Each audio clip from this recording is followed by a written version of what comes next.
Hey YouTube, and happy Thursday.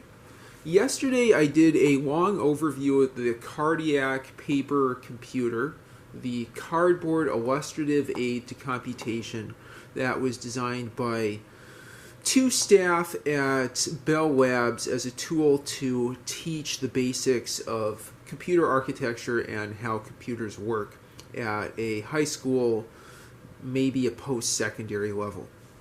Tonight I'm going to make one small step for cardiac kind and one even smaller step for humankind by just going through a few printouts of different cardiac replicas that you can find online.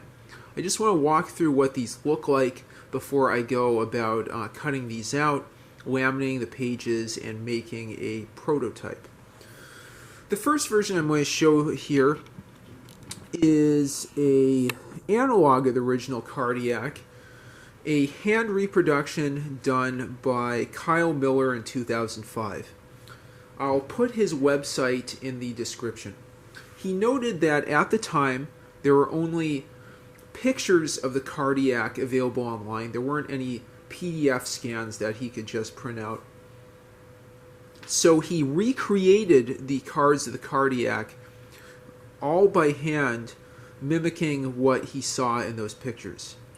Really nice work, if you ask me. This is the first page of the cardiac. You can see that you cut it out on these lines, and there's different spots to cut out for the sliders, for showing the instruction register, the instruction decoded from what's in that register, accumulator test, sign of the accumulator, and the input cards. There are also 4 different openings on the top and 5 in the bottom for moving those sliders up and down. I think the way this is designed is after you would cut out along these outer lines, plus those that I mentioned on the inside, you fold over the back and then insert the different sliders. Okay, so just going through this, you can see, again, you take the instruction decoder, whatever instruction, the instruction decoder, or sorry, what's in the instruction register, move the bug ahead one cell, do an accumulator test, and then I guess depending on the test, either advance the card and move the bug to cell 00 and stop, or continue on with the next instruction to be decoded. Okay, so let me go ahead and take a look at the next page here. This page has memory cells, output, the input and output cards, and then definitions of the opcodes. You can see, all 10 different opcodes: input, clear and add, test, accumulator, contents, shift, output, store, subtract, jump, halt, and reset. 00 set to 001, that's the ROM, and then 99 is that EEPROM equivalent that's set to 8 with the last 2 digits that you set to whatever. Okay, so now looking at the final page.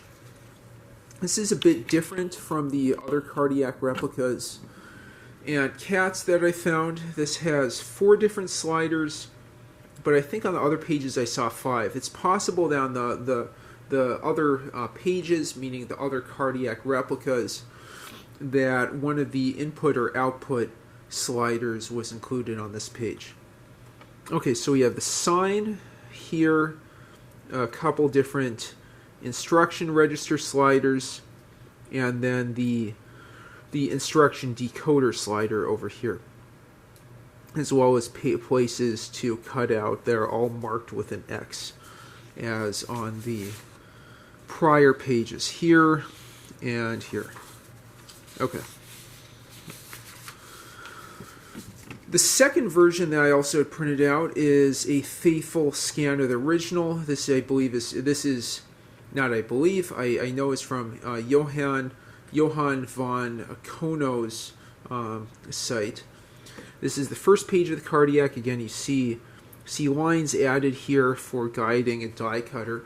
I'm planning to laminate regular printer paper, maybe heavier, thinner paper, 3 mils thick, and then do the cut on a silhouette cameo. I'll have to talk about that in a future video.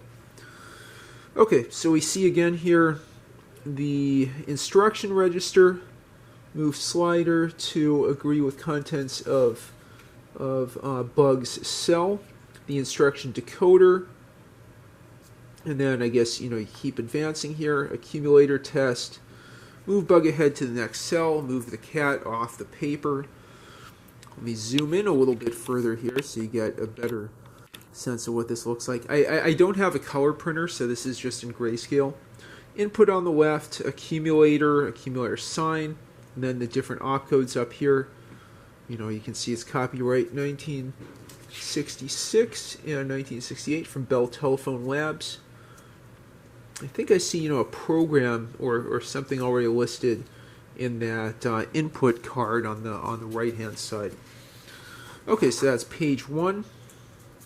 And then we have memory cells. Again, the EEPROM starting with 8 and 2 digits left, 001 in the ROM equivalent, and then the output card on the right. This was developed, as I had mentioned, in the time of punch card programmable mainframes. So it's very analogous to that type of interfacing. And like I mentioned, unlike the first cardiac I showed you, there's more cutouts on this third page. There's also the bugs, which we didn't... Oops. I need to zoom out so you can actually see those bugs. There's 4 different sliders here, 3 other cutouts, and then some bugs up top, which is different from that other hand recreation of the cardiac I showed you a second ago. Let me go ahead and do a comparison there. I guess, there are the same four sliders, but there's, I guess, additional bugs and then empty input-output cards. I think this cardiac version has one pre-filled input-output card on the right. Okay, so my next steps will be to try either hand cutting and operating from regular printer paper, or laminating and cutting these out with a die cutter and operating the cardiac computer.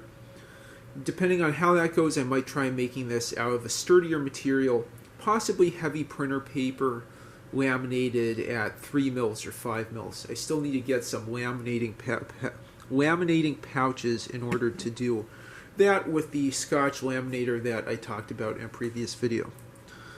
Okay, and with that, I'll go ahead and put these away, and I look forward to showing a functional cardiac computer prototype in the next video. I hope this was helpful, and thanks for watching. Please like and subscribe as always. Have a great one.